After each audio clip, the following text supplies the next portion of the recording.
Assalamualaikum warahmatullahi wabarakatuh. Salam sejahtera bagi kita semua, ya ahau. Yang saya hormati, ibu dosen pengampu dan teman-teman yang seperjuangan. Pada kesempatan yang baik ini, marilah kita panjatkan puji syukur kehadirat Tuhan Yang Maha Esa yang telah memberikan nikmat dan hidayahnya kepada kita sehingga bisa berkumpul dalam keadaan sehat pada hari ini. Hadirin yang saya hormati, izinkanlah saya menyampaikan pidato pentingnya etika berbahasa. Sebelumnya, kita telah mengetahui bahwa berbahasa adalah suatu kemampuan yang diperlukan dalam berkomunikasi maupun berinteraksi. Keterampilan berbahasa perlu dilatih kemampuan berbahasanya, baik dilakukan secara formal maupun non-formal. Dalam kehidupan sosial, hal tersebut dapat menjadi sarana belajar serta meningkatkan kemampuan berbahasanya yang biasanya ditunjukkan dengan kemampuan menanggapi suatu pembicaraan seseorang.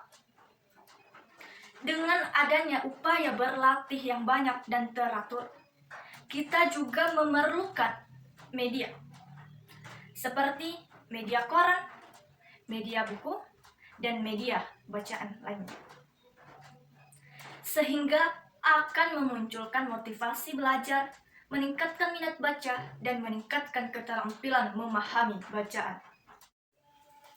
Kita juga telah mengetahui bahwa karakter seseorang itu sangat penting untuk hidupnya dan hidup orang lain.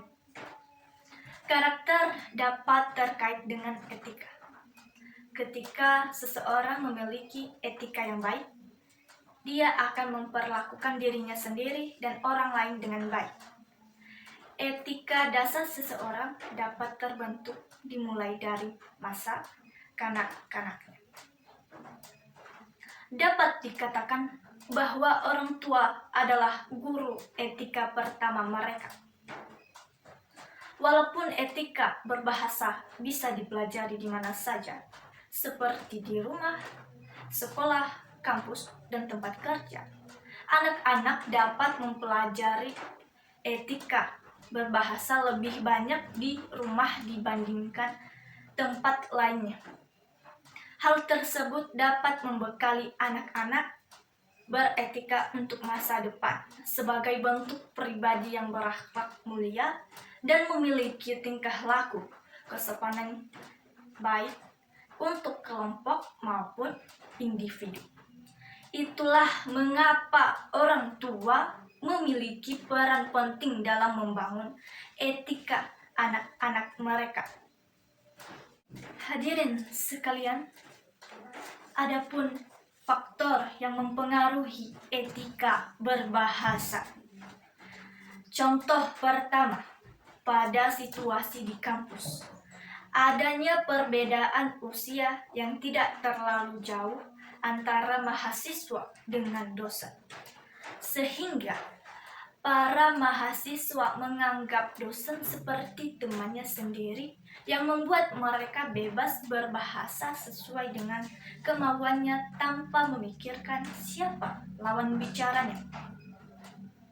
Contoh kedua, etika mahasiswa dipengaruhi oleh faktor budaya yang didapat dari sejak dini dan diterapkan dimanapun dia berada, termasuk lingkungan kampus.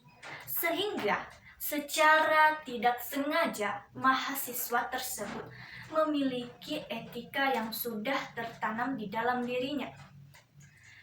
Contoh ketiga, kesadaran diri dari mahasiswa itu sendiri yang menentukan apakah dia ingin beretika baik atau tidak.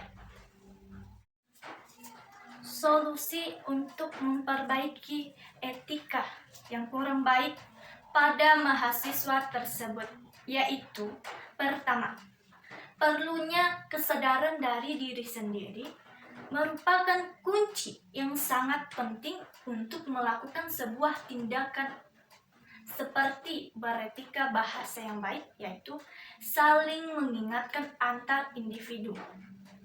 Apabila seorang individu diperhatikan kurang baik dalam hal etika berbahasa, sebaiknya kita sebagai makhluk sosial saling mengingatkan agar individu tersebut membiasakan diri beretika baik. Solusi kedua, mengadakan kegiatan pengenalan budaya kampus mengenai beretika baik terhadap dosen dan teman di lingkungan kampus, dan menerapkan tata cara etika berbahasa mahasiswa terhadap dosen yang baik dan benar, baik itu ketika bertatapan muka maupun media sosial. Contoh, ketika mahasiswa akan bertemu dan tidak sengaja bertemu dengan dosen, maka hal pertama yang harus dilakukan oleh mahasiswa untuk mencerminkan etika yang baik yaitu dengan mengucapkan salam terlebih dahulu atau tersenyum kepada dosen, baik yang seumuran maupun yang lebih tua dari mahasiswa tersebut. Kemudian, ketika mahasiswa ingin menghubungi dosen dengan tujuan tertentu melalui pesan singkat, sebaiknya mahasiswa menerapkan tata cara etika mengirim pesan yang baik kepada dosen, yaitu yang pertama, mengucapkan salam terlebih dahulu. Kemudian, memberitahu identitas diri berupa nama, program studi, dan tahun angkatan. Lalu mengucapkan maaf jika pesan dianggap mengganggu waktu dosen yang ingin dihubungi, dan memberitahu tujuan yang jelas dengan bahasa yang baku dan sopan. Dan diakhiri dengan terima kasih serta salam.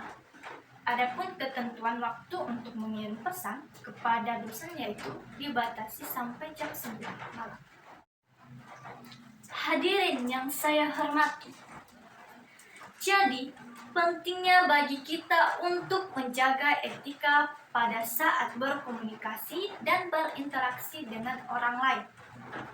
Menjaga etika dapat menjadikan orang senang berkomunikasi dan berinteraksi dengan kita, serta hal ini akan berdampak positif terhadap peningkatan karir dan relasi kita. Hadirin, demikianlah pidato singkat yang saya sampaikan. Mudah-mudahan apa yang saya sampaikan ini bermanfaat dan dapat diterapkan dalam kehidupan sehari-hari. Jika terdapat kesalahan penyampaian pada pidato saya ini, baik itu ucapan dan sikap, saya meminta maaf. Akhir kata, saya ucapkan terima kasih atas perhatiannya. Wassalamualaikum warahmatullahi wabarakatuh. Ya ahau.